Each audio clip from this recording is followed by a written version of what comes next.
अब क्या है निजवाचक सर्वनाम। निजवाचक क्या है? तो जिस सर्वनाम से निज या स्वयं का बोध हो, जिस सर्वनाम से निज यानी निज मतलब क्या? अपना, अपनत्व, निजता का या फिर स्वयं का बोध हो, उसे ही क्या कहते हैं? निजवाचक सर्वनाम कहते हैं। जैसे देखो इसमें जो है आप, क्या आप निजवाचक सर्वनाम है, सिर्फ एक ही वर्ड है, क्या शब्द आप, जो क्या है? निजवाचक सर्वनाम है।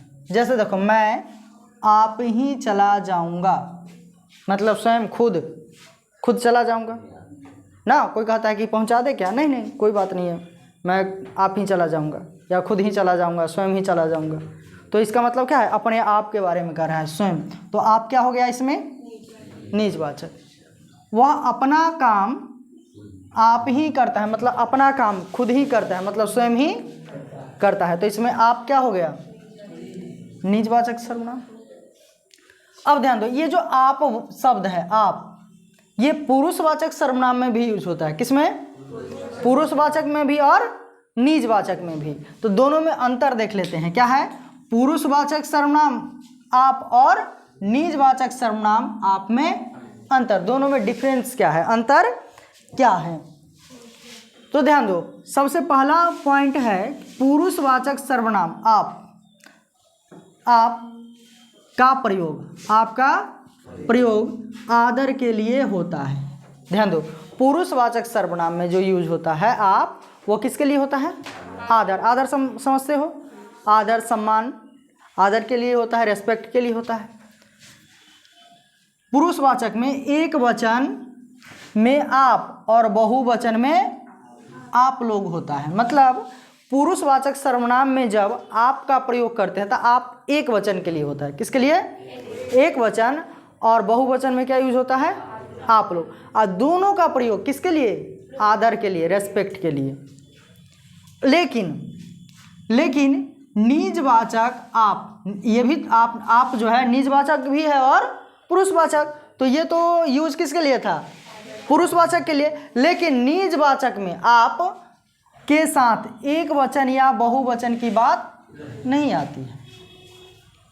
कहने का मतलब यह है कि पुरुषवाचक में आप आता है, आप, तो वो एक वचन है। आप लोग यूज होता है तो क्या होता है?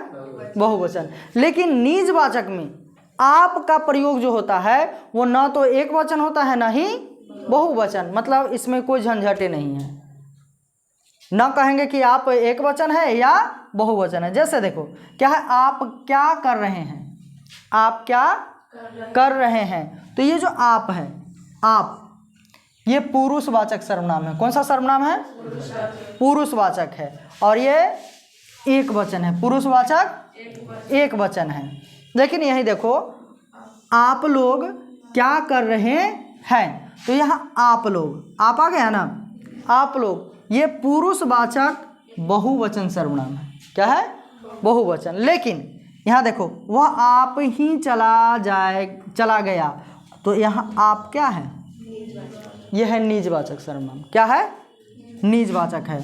अब इसमें निजवाचक में पूछ दे कि आप क्या है, एक वचन की बहुवचन, तो ना एक वचन है ना ही बहुवचन। इतना समझ में आया?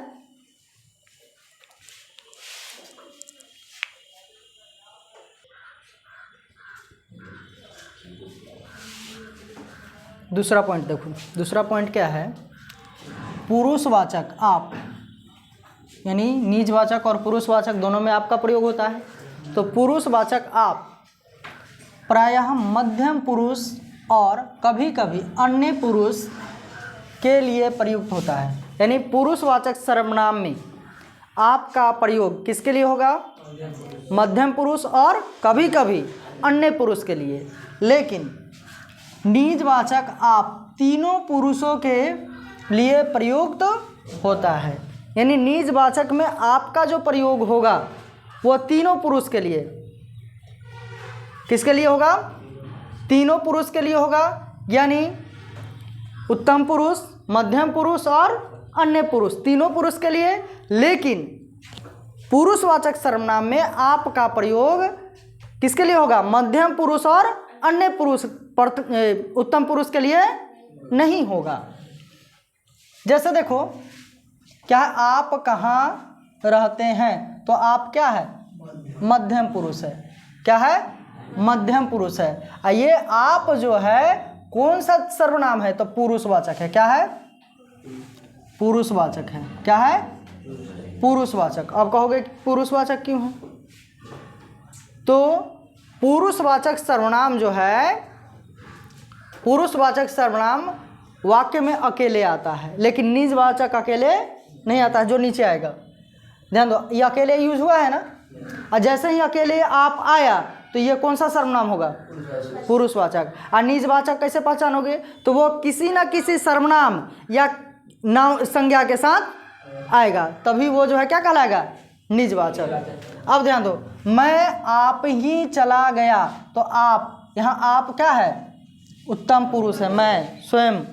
तो यहाँ देखो ये सर्वनाम है, आप आया है, तो कोई ना कोई सर्वनाम आएगा, नहीं तो संज्ञा आएगा, और आप आए तभी वो क्या कहलाएगा, निजवाचक। तो ये सर्वनाम क्या है, कौन सा सर्वनाम है, निजवाचक है। और आप उत्तम पुरुष के लिए यूज हुआ है, प्रयोग हुआ है। उसके बाद है तुम आप ही चले गए, तुम आप ही, तो सुनने वाला है, सुनने वाला क्या होता है, मध्यम पुरुष। तो इसमें आप जो प्रयोग हुआ है यह क्या है, मध्यम पुरुष है, मध्यम पुरुष है। यानी ध्यान दो, जो बोले वो क्या है, उत्तम पुरुष, और जो सुने मध्यम पुरुष, और जिसके बारे में बात किया जाए अन्य पुरुष। तो ये समझ में आ गया। अब ध्यान दो, उसके बाद तीसरा पॉइंट क्या है, पुरुषवाचक आप वाक्य में अकेले आता है। अभी बताए थे पुरुषवाचक आप सेंटेंस में अकेले आता है, लेकिन निजवाचक आप संज्ञा या दूसरे सर्वनाम के साथ आता है। जैसे देखो क्या है, आप काम करते हैं, तो यहाँ देखो कोई संज्ञा नहीं आया, संज्ञा नहीं आया है, केवल क्या आया, आप, या कोई सर्वनाम नहीं आया, ये पुरुषवाचक होगा। यह आप कौन सा सर्वनाम है, पुरुषवाचक। यहाँ क्या है, वह आप ही चला गया, तो देखो वह सर्वनाम है, अन्य सर्वनाम आप नहीं, आपको छोड़कर दूसरा कोई सर्वनाम आ जाए, दूसरा कोई सर्वनाम, तो वह भी तो सर्वनाम है, तो ये सर्वनाम आ गया एगो, और उसके बाद आप आया है, तो ये क्या है, निजवाचक। तब पुरुषवाचक और निजवाचक पहचानने के लिए कहा जाए तो पहचान जाओगे सेंटेंस में। अब ध्यान दो, ये निजवाचक समाप्त। अब क्या है, प्रश्नवाचक। तो प्रश्नवाचक सर्वनाम क्या है, तो जिस सर्वनाम के द्वारा या जिस सर्वनाम से प्रश्न पूछा जाए, जिस सर्वनाम के द्वारा प्रश्न पूछा जाता है उसे प्रश्नवाचक सर्वनाम कहते हैं। और कौन और क्या, कौन और क्या, यही दो जो है प्रश्नवाचक सर्वनाम है। कौन और क्या, दो, यही दो जो है, दो ही प्रश्नवाचक सर्वनाम है। जैसे देखो, कौन दौड़ रहा है, प्रश्न किया जा रहा है, कौन दौड़ रहा है। क्या खा रहे हो, तुम क्या खा रहे हो, कर दो, तुम क्या खा रहे हो, तुम क्या खा रहे हो, तो पूछ रहे हैं ना, प्रश्न कर रहे हैं, तुम क्या खा रहे हो। अब दोनों के प्रयोग में अंतर है, दोनों के प्रयोग में, कौन और क्या के प्रयोग में अंतर है। अब इसको देख लेते हैं, नहीं दो ही हैं हिंदी में, जो है ना, हिंदी में दो ही प्रश्नवाचक है, कौन और क्या।